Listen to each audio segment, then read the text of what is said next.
Well, hi there friends. I have been wanting to film this for a while. I always see these types of videos on booktube and I've always wanted to do one, so we're gonna do one. I'm gonna react to 1-star reviews from Goodreads for some of my favourite books of all time. Feelings are gonna be hurt.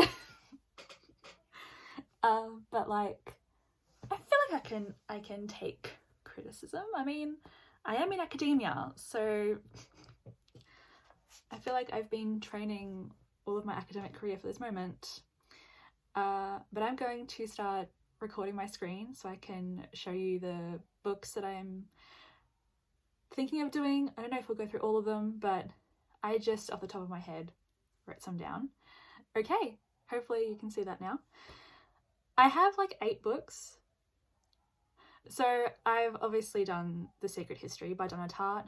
If you don't know, I read this, was it December of 2019?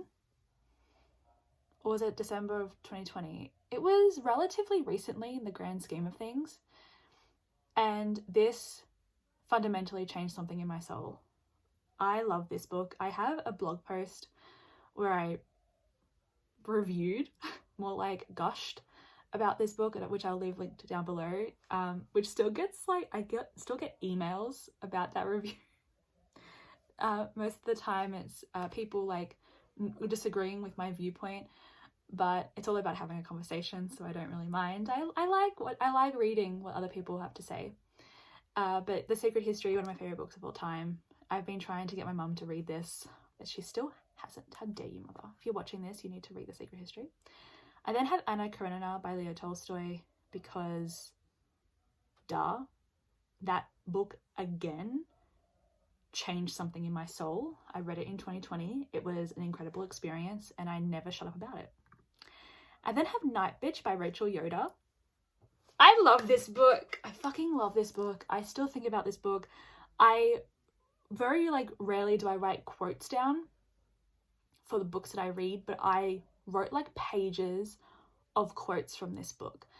I just think what Yoder did with this, stunning. Absolutely stunning. I love it so much. One of my favorite books of all time. I then have After Sappho by Selby and Schwartz. Again, incredible. If you are queer in any respect and identify as a woman, read it. It resonated so deeply with me. I have to learn to remember to finish my sentences. It resonated so deeply. It's written in like this fragmented type of way where you follow a variety of different queer women throughout history. It's amazing. I then have Gideon the Ninth by Tamsyn Muir. Gideon the Ninth, oh my god. So it took me a while to decide to read this because I think Hannah read it before me and was like, it was really good, but it's so dense and so sci-fi dense, right? Sorry, and my lips are so dry. It's so sci-fi dense that it might be kind of difficult to read, you really need to concentrate. And I'm like, okay, it's not a priority. Oh my god, when I decided to read it, I binge read Gideon the Ninth. I binge read, oh my god, what's the next one?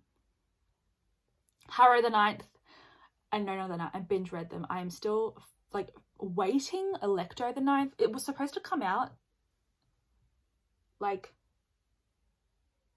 November? No. I don't know what's happening, but it's really annoying that it's not out yet. I love this book, but it is a lot.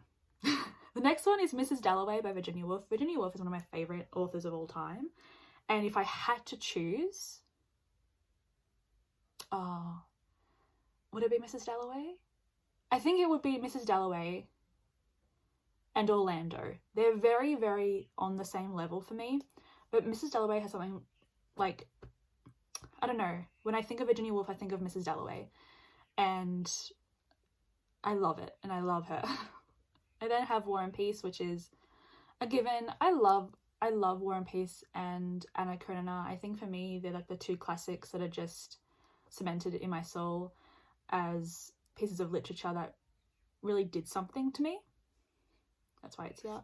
And then I had to include a Nalini Singh. because it's Nalini Singh. So I included the first Side Changeling book, which is Slave to Sensation. Don't judge the title. Okay. So we're going to start with A Secret History, because why the fuck not? I love this book. Oh my god, I should have put Bunny on this as well. You know what? We might also do Bunny, because Bunny is, oh my god, and my year of rest and relaxation. Bitch, we're doing a lot today, okay? I love, oh my god, I loved those two books. Okay, is there a way for us to go by reviews? Yes. Okay, let's read some 1-star reviews. So 10,977 people have reviewed this as 1 star. Let's do this. Okay, this is from 2014. Thank God it's over. I don't think I can surpass the review Nick wrote earlier tonight, but here goes. Okay, so there's the good. The book is well written, at least in a certain context-less sense. Yeah, okay, I get that. There are many sentences in it, occasionally even paragraphs, that if taken by themselves look like they might have been from a book worth reading. Oh my god, that's hilarious. At least 2 of the central characters, I'm thinking of Bunny and Henry, are vividly portrayed and interesting figures. Unfortunately, one of them dies through, though it's not a spoiler. Do you think Bunny is interesting? Unfortunately, one of them dies. The best part of the book is Bunny dying. Sorry. It's like the best part. Okay. Yes. So this is something that I definitely agree with. So besides the 2 characters mentioned above, Benny and Henry, the others are frustratingly thin. Francis has no personality traits besides being stereotypically gay. Yes. But he's fabulous. But it's very stereotypical. Camilla is the one that annoys me, because I feel like there could have been so much done with Camilla's character, but she's just there to be like a love interest and for people to sexually objectify. Yeah.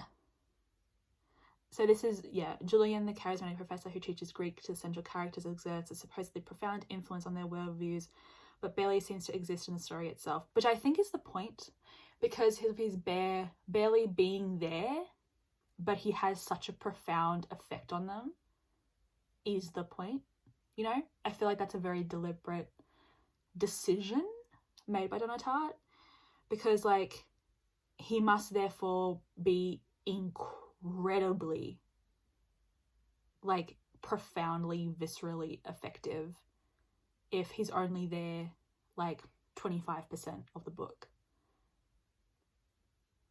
It's a cult. He's a cult leader.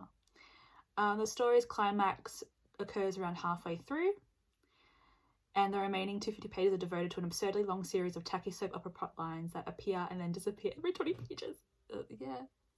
The subject matter: incest, drunk driving, stealing drugs from someone's grandmother. I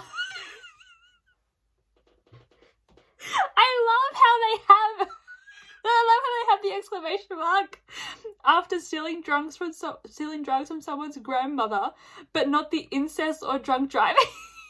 They're like, yeah, but it's the stealing drugs from the grandmother that is the line for me. I love that. I love whoever wrote this review. I love this so much. But yeah, it feels so strainingly lurid and or stereotypically teenage and so irrelevant. I can understand it, I guess. The biggest flaw is the style of narration. The book is about a group of wealthy and pompous but otherwise ordinary. Are they ordinary? I think they're very, like, the fact that they're so set apart from the rest, like, they're not ordinary. They're so apart from the rest of the college students that makes them non-normative. They exist in a very non-normative space. Like, they're other, right? And they're made to be. I mean, they kill. They murder. Twice! Yeah, okay. She wants to write in a contemporary lit-fit creative writing style in which abstract ideas about human behaviour are conveyed only implicitly. Show, don't tell. This is an incredibly detailed, review, and I really love the attention to detail.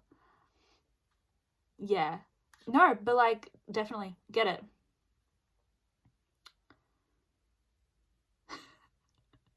Edit, lowering my rate to 1 star because let's face it, this was awful, boring as fuck, and please shut the fuck up. Oh god, that's hilarious. Yeah. See, I loved Henry. On it, like, actually, let's look at this point right here, right?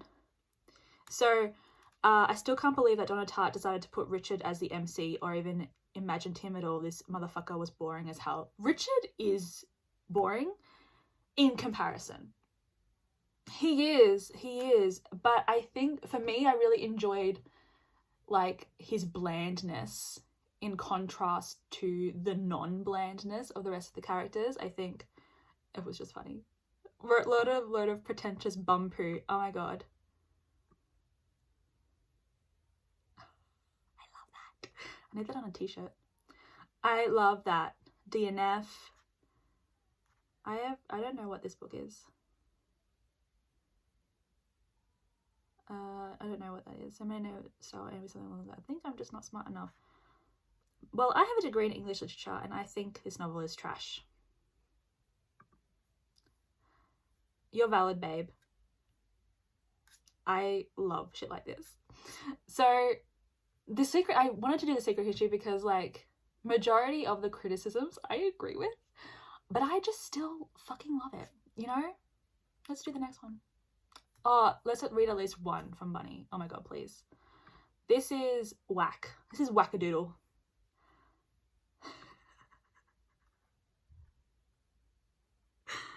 Deep breath, lung-bursting shrieks, choked swear words, another deep breath in, then out. Alright, with that out of the way, let's get this shit over with. Okay, yeah. TikTok sensation should have given it away, but honestly, what a fucking dreadful book. I am surprised that this became really TikTok hyped. I read this before the hype. No, it was on my TBR before the hype. I've been wanting to read this for years. But when this started gaining traction on TikTok, I was like, why? This is not a book that's like commercial. It's very niche. It's like, it's for the ottessa moshfegh girlies. It's for the Rachel Yoder girlies. It's for the Mariana Enriquez girlies. Like, didn't really know why this went so viral, but yeah, TikTok hyped books I have really bad experience with TikTok hyped books. I think everyone was hitting the crack pipe. I am free. I want to be the person that likes weird books, but I don't think I'm the person who likes weird books. Babe, I getcha. This was truly awful. You know, when you get a feel for a book and the feel is, I don't like this, but I'm going to give it a chance, but then you give it a chance and it doesn't improve. So that happened. Oh my god. As I read, I thought this author must be very young and will be embarrassed by this in 10 years. Oh, I love this. Someone's like, well, that was pointless. DNF, I just can't. The writing is ugly. For a book where so many strange things are happening, how can I be so bored? It's bland. The bunnies are so the same that when reading you can't even tell who said what. That's the point. That is the point. There is no difference between the characters. The tone is exactly the same for each person. Yes. Yes, they are. Oh god, I love it. Okay. My year of rest and relaxation.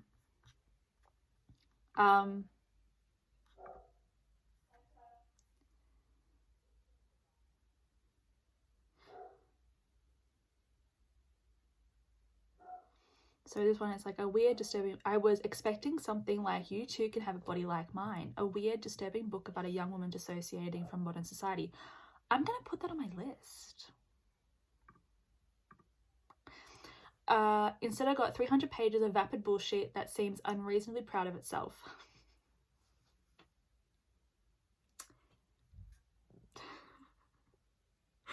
It's the stupidest book I've ever hated. I love this. I love this. It's been a while since a book filled me with unbridled rage. Oh, God. It's rare to enjoy both the writing and the concept for a book and then totally hate the execution. But I don't think that a self-obsessed and sort of traumatized wasp giving catty commentary juxtaposed with the idea of sleeping for a year really worked. I certainly wanted it to, but this left me very empty. I do have to say, after finishing my year of rest and relaxation, I felt empty. But I think for me that was more of an emotional response. Sorry, my dog is barking. It was more of an emotional response. I felt empty because I for me, that was what happened after I finished it. But my year of rest and relaxation is not a book that I recommend at all. I don't recommend Ottessa moshfegh at all to anyone, and I don't think I ever will, because I think I've said this before, but I feel like when Ottessa moshfegh puts pen to paper and decides to write something, she's thinking in terms of how can I push the boundaries? Like, when does something become like unpalatable, like unable to be enjoyed? She really toes that balance, especially if you've read Lapvona. I loved Lapvona, but fuck was it disgusting, utterly deplorable. But there's just something about her writing, something about the imagery that she uses that really engages me as a reader. But again, it feels like some sort of experiment. like what can she do until she's told to stop? Which I don't know if that's a good thing, but this is the one. I'm gonna do one to read. Okay, let's do Anna Karenina. I feel like a lot of the criticisms for this will be about the long, like, agricultural rants. Here we go.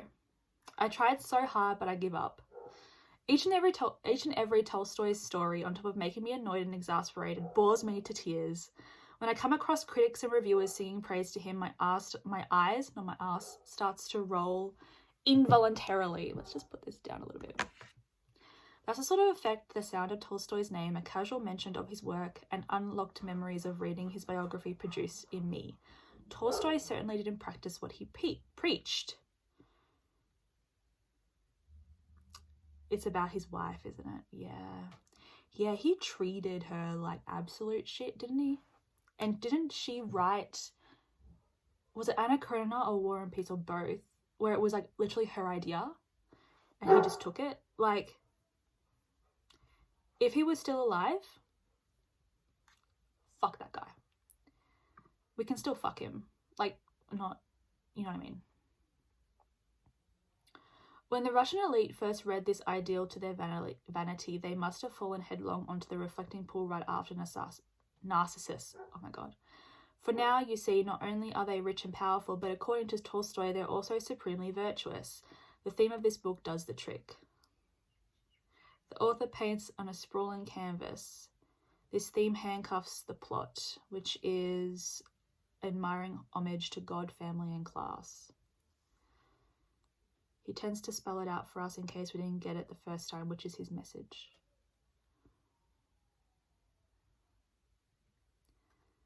Further damaging the narrative is a laughable misogyny.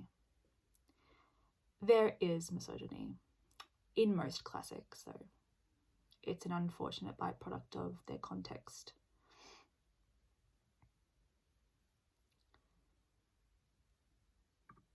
This is funny. There are two problems with reading anything by Leo Tolstoy. That guy seriously needed an editor with a forceful personality. Which, honestly, yes, because, babe, is it ever that deep? Like, I love War and Peace, for instance, but that shit does not need to be over 1,000 pages. It didn't need it. It didn't need it. You could have said what you wanted to say under 600. Like, you could have. Let's be honest, right? It's never that deep. You can calm down. So, yes.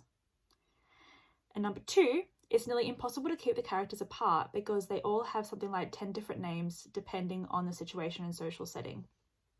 This is true of much of Russian literature, though for me it's worst by far with Tolstoy. I think in the beginning I had, like, it's hard to keep track, but babe, I annotate. It's called annotating. It's called creating a character map. I was really lucky though. One of my books, I have like a vintage edition of War and Peace, like up there somewhere, and it actually comes with a bookmark that has the principal characters on it. So when I was reading War and Peace, I highly recommend, if you can't find something like that, or if your book doesn't come with that, as like I would make it as a bookmark or as like a poster and just like keep it with you. But all of my Tolstoy books, I think all of them, I've annotated. So that was the way that I helped keep up with the different characters, because they have like diminutives and nicknames and stuff, which is it's Russian literature. 30 years ago, I met a young woman in an unhappy marriage who told me this was the best book she ever read.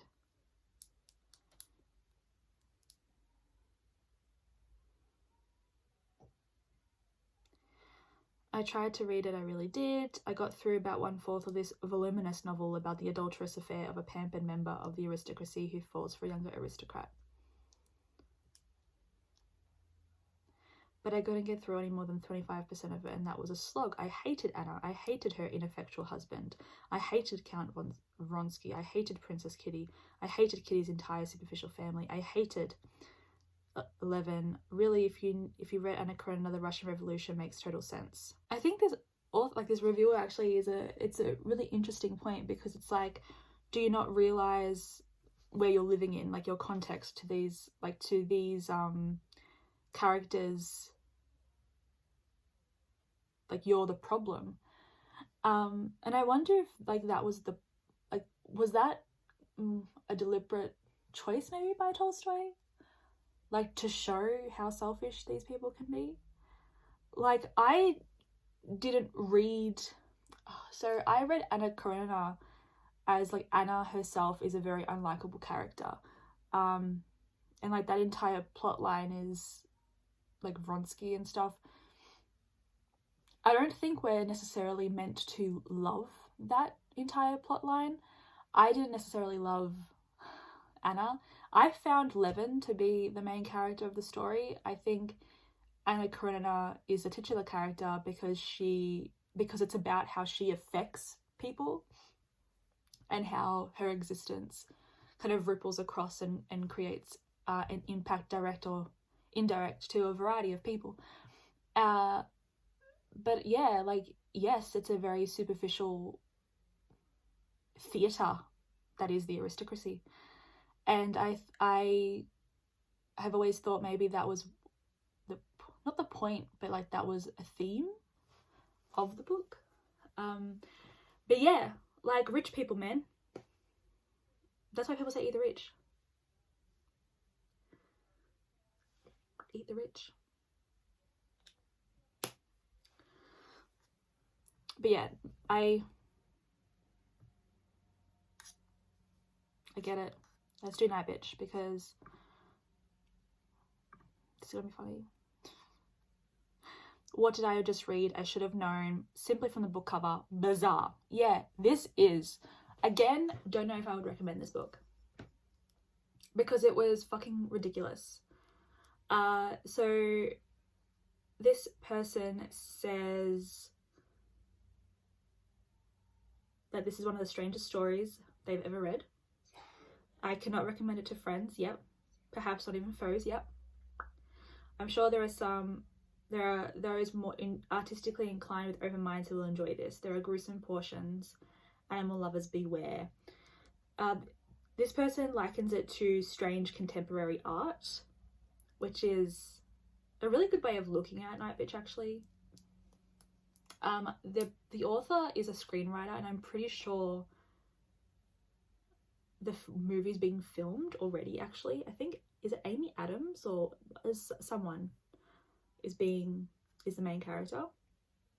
This person says, one of the most boring books I've read this year, pointless plot, repetitive and oh so annoying. To hear the mother, the son, the husband over and over and over again like there's some soulless mantle figurines.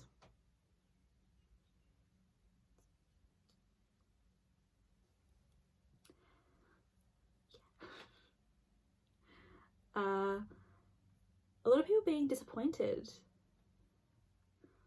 and bored. I can get the boredom because this is a book that I would consider like vibes.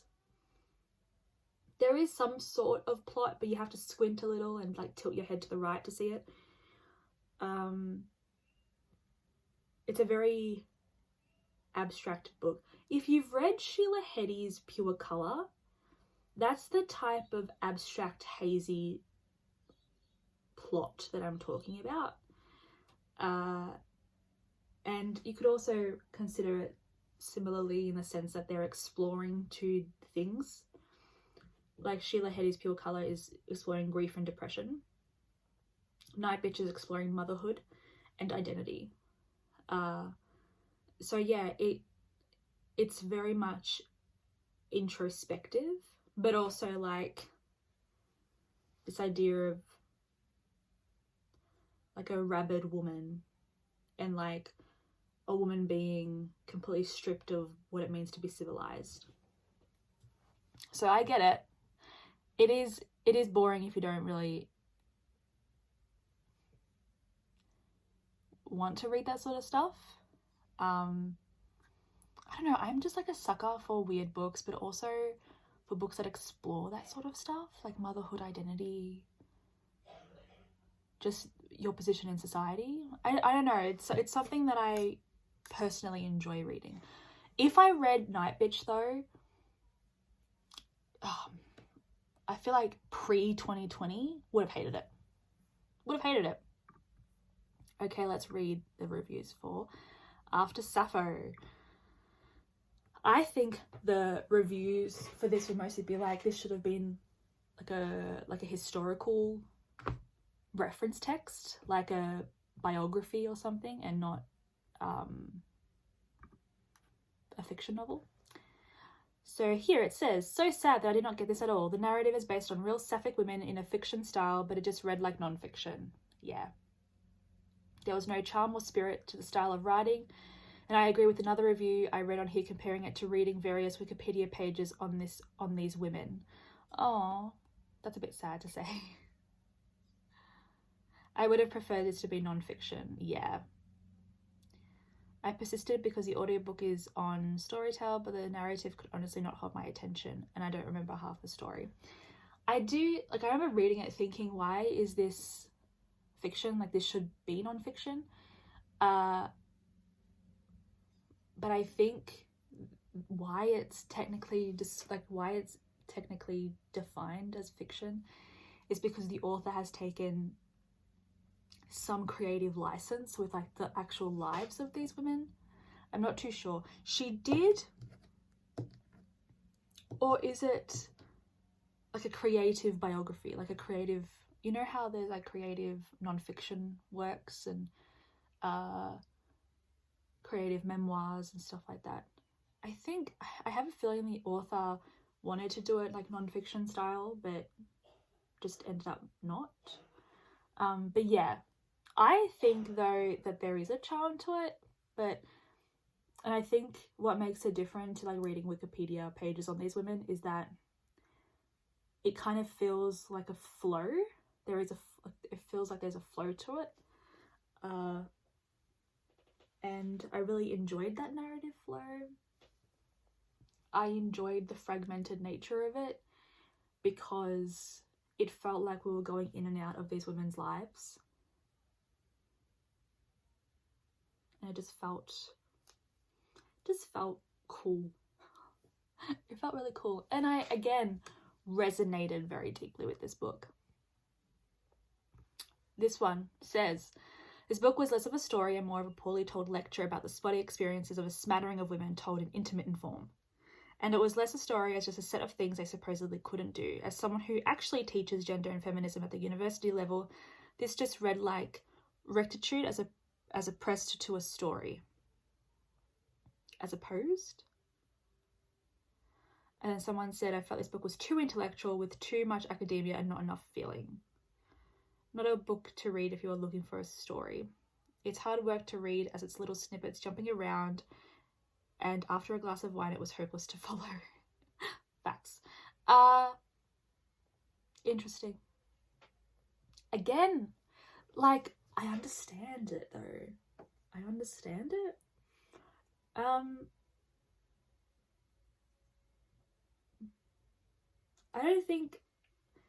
didn't get the vibe of like a poorly told lecture.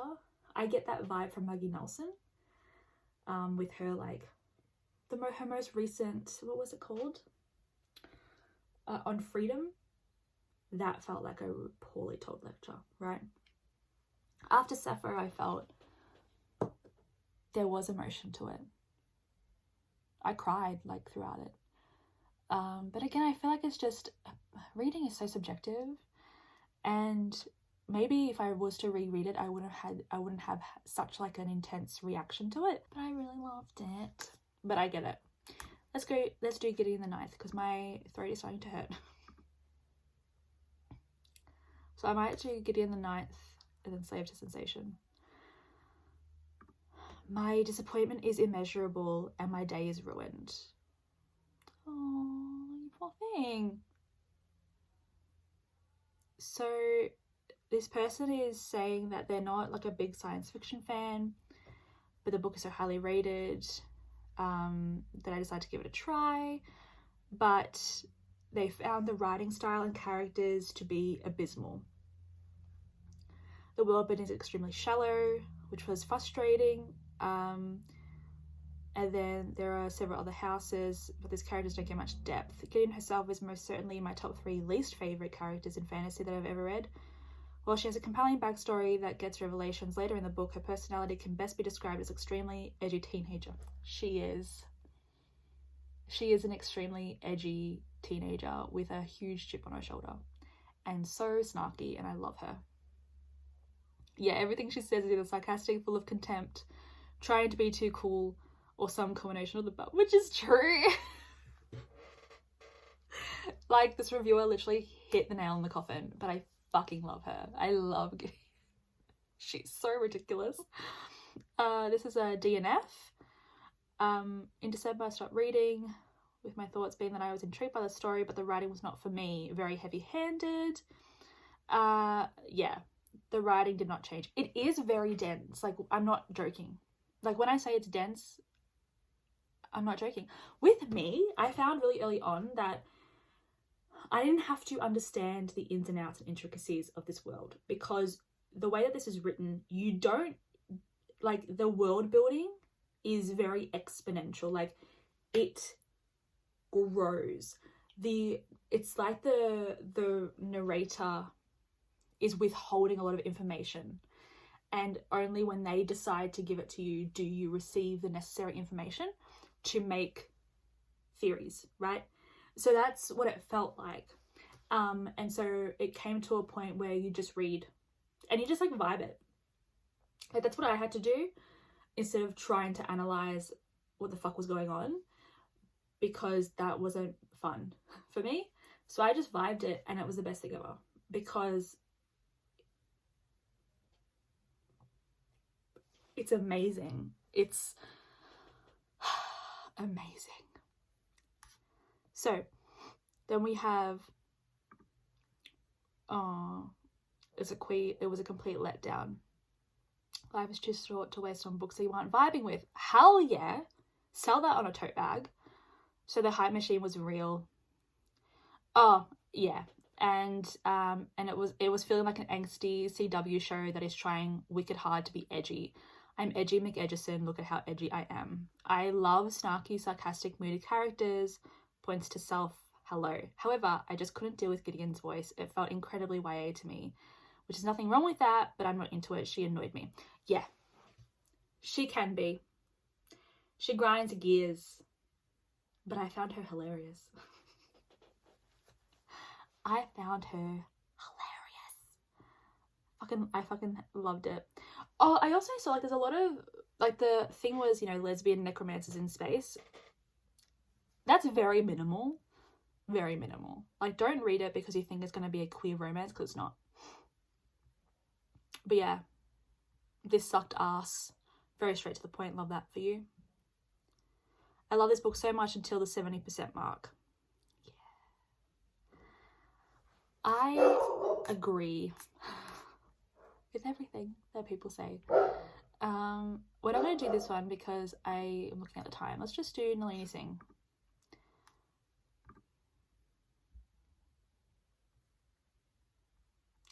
I found this mind-numbingly boring. I get fed up reading the same slow-moving plot that is just a background thing for two people who are going to have sex.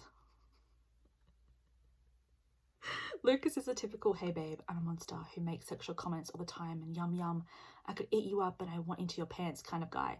Sasha is the, oh no, what is wrong with me and how can I want such a scary man, sad excuse of a heroine. I don't mind sex in books, but please can we have some better plot as well? Very funny. I think it's more, so like, Sasha's never allowed herself to feel. She's not allowed to, she's a sigh. So when she's having these feelings that she doesn't recognize necessarily, then there's a little bit like, oh no, what is wrong with me? I don't think she's ever said that he was a scary man. I mean, he's a changeling, he's a predator. Like, he is a literal cougar or whatever, jaguar, cat, leopard thing. So like, he could kill her if he wanted to. So I think in that regard, and you have to remember, like, the Sai have perpetuated this very, like, what's that word? Speciesist narrative that changelings have no brains, like they're just who their animal is, and so they're unbalanced and at any moment can change and like harm you. Like, that's what she was dealing with. So I disagree. Someone says, I was excited at first at the prospect of characters with Vulcan traits meeting shapeshifters. Okay, but this isn't doing it for me. I was skimming by chapter 2 and felt no compulsion to pick this book up again. Made myself read another 2 chapters. Boring. I don't care about the MC. She's constantly wrong about her own inadequacies. He's disrespectful of her boundaries and personal space. True. Actually, that could be... I need to reread Sensation Sensation, actually. Yeah, you could say that he was a bit heavy-handed because he was like, yeah, no, I agree with that. But she's constantly worrying about her own inadequacies because she's been emotionally and mentally low-key abused by her mother. So yeah. Misogynist, speciesist crap. Yeah. Male-dominated hierarchies. No, that's not true. This book was so bad. Generally confused. Oh, something just happened. It's not recording, so just like went, nope, something's happened. Anyway, but this person is going on about how they don't understand why people rated this 4 or 5 stars. It was really inconsistent and disjointed, with different scenes written as though they were by different people, or maybe the same author over a long period of time. So the book's length comes from the author repeating information over and over and over again. Yes, that is something that Nalini Singh does, I think, because there's a lot happening. And especially in Slave to Sensation, it does read as a first book in a series. So there's a lot of like attempts at foundation building for like the actual world itself. So you do get repetitive information being told, and so that is a criticism that I understand. But I'm just so in love with these books that it's like, yes, I take on your criticism, and yes, but at the same time, I fucking love these books. And what I love about Nalini Singh is that each character's perspective is so different. Like, this person says that the different scenes written as though they were different people. I think that, well, Nalini Singh has definitely grown as an author in comparison to Slave to Sensation, to like what she writes now. But what I love about her so much is that the 2 perspectives that she writes in a book are like, they're very different. Like the narration itself is different. The tone is different. It's very easy to understand who is who. Where I don't think a lot of, like, some fantasy does that really well, some doesn't. But Yeah, and then this person was just, you know, there's not enough world building. Yeah, it's very much the first book in the series. World building happens across the span of this book. Like, we're still getting world building information, and some people might not like that, but I think it just adds to the complexity of this world because there's so many layers. But yeah, DNFs. The prose is bad. The sire lifts us straight out of equilibrium, and we're dealing with mummy issues instead of father. I don't know what the equilibrium is. I'm sorry. This book has an interesting premise, but it's mediocre romance and the terrible relationship of the main couple. I never felt love between Sasha and Lucas. Their relationship was purely based on sex.